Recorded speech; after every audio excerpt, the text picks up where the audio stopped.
Rahasia apa sih dibalik pinjol ilegal? Kenapa kok banyak orang yang bisa galbay berkali-kali di pinjol legal dan memang dengan sengaja ingin membobol pinjol tersebut dengan iming-iming katanya bisa mendapatkan uang dan lain sebagainya. Pasti kalau teman-teman lihat banyak orang-orang yang share ini ya teman-teman, cara galbay pinjol terbaru tanpa KTP ataupun tanpa rekening, tanpa mungkin harus membayar dan aman galbay. Sebagiannya itu merupakan sebuah teknik marketing ya teman-teman, dimana orang-orang tersebut ya kalau pengen mempromosikan pinjol tersebut, terus kemudian memang bagian dari tim pinjol tersebut, atau yang ketiga yang cuman mencari uang atau keuntungan dari konten-konten yang membahas mengenai pinjol ilegal.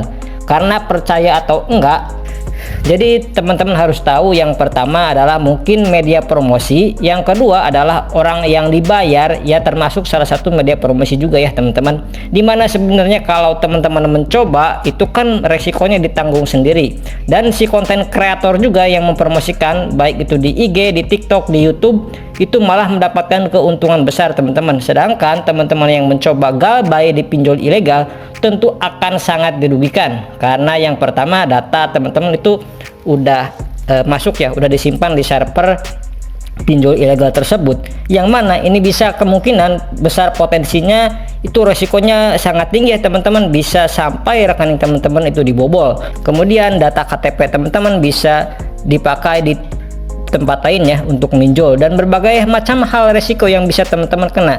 Sekarang pertanyaannya adalah, nggak mungkin orang itu bisa galbay di satu pinjol ilegal kemudian dia galbay lagi di pinjol ilegal yang lain dengan mudah ya gitu teman-teman ya.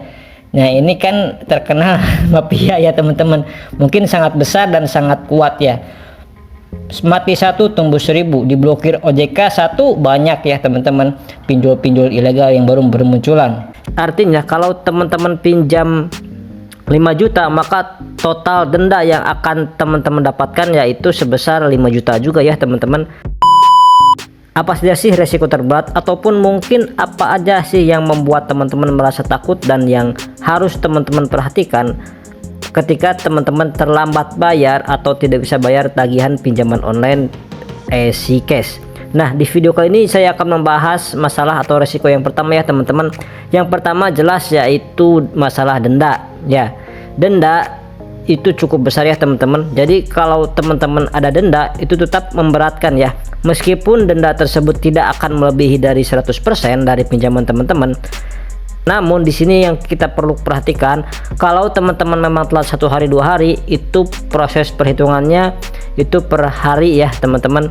Nah untuk proses perhitungan dari EasyCash per video ini tayang ya teman-teman, misal teman-teman itu terlambat 1 sampai 2 hari, maka teman-teman akan dikenakan denda sebesar Rp40.000 flat ditambah 2% dari pinjaman pokok ya teman-teman.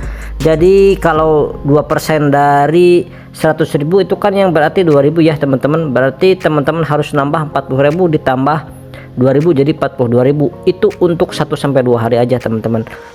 Masalah yang kedua adalah debt collector atau DC ya teman-teman. Jika teman-teman gagal bayar atau telat bayar di EasyCash, itu pasti yang paling meresahkan dan terberat adalah gangguan ataupun teror-teror penagihan dari DC EasyCash, yang memang EasyCash sampai saat ini masih belum dikatakan tidak memiliki DC lapangan ya teman-teman. Tapi tentu aja untuk masalah penagihan via telepon atau WA, SMS dan lainnya itu masih tetap aja mengganggu ya teman-teman, karena bisa puluhan bahkan ratusan telepon masuk menghubungi HP teman-teman jika teman-teman tidak bisa membayar hutang sesuai dengan tanggal jatuh tempo atau tepat waktu. Jadi untuk teman-teman yang mungkin ditakut-takutin akan didatangi DC ke rumah dan lain sebagainya, sampai saat ini masih jarang banget ya teman-teman. Masih belum ada informasi yang saya dapatkan terkait DC lapangan EasyCash berkunjung ke rumah atau menagih ke rumah teman-teman. Dengan kata lain, EasyCash masih belum ada DC lapangannya.